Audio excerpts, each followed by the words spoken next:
Pretože sa ideme rozprávať o zápachu z úst, takzvanej halitóze. Tá môže ovplyvniť aj naše sebavedomie, takisto naše vzťahy, či už osobné alebo pracovné, ale dokonca môže signalizovať aj nejaký závažnejší zdravotný problém. Viac už s Mikulášom Hovančíkom, stomatológom. Dobré ráno ti želáme, ahoj. Dobré ráno. Poďme rovno na to, že čo môžu byť tie najčastejšie príčiny zápachu úst. Najčastejšou príčinou je hlavne nedostatočná ústna hygiena. Hromadením zubného povlaku a zvyšky jedla v našej ústnej dutine sú rozkladané pomocou baktérií, ktoré následne produkujú zlúčeniny síry a tie daný zápach spôsobujú. Keby sme išli úplne od začiatku, ako riešiť zápach z úst prvotne? Prvotne navštíviť zubného lekára, upraviť hygienu ústnej dutiny, v prvom rade dôkladné čistenie zubného povlaku, dôkladné čistenie jazyka, škrabkou, takisto čistenie medzizubných priestorov.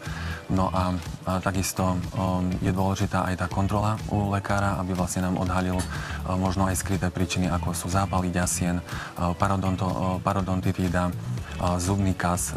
Možno častokrát aj ani nevieme, že ten zubný kas tam je, ale môže nám to spôsobovať tiež ten zápach z úst. Tak si povedzme, ako by mala vyzerať tá správna starostlivosť. Tak čistiť si zuby dvakrát denne, mäkkou zubnou kevkou, nezabúdať už, ako som spomínal, na medzizubné priestory, čistiť ich medzizubnou kevkou, prípadne dentálnou niťou. No a takisto očistiť zubný povlak aj z povrchu jazyka.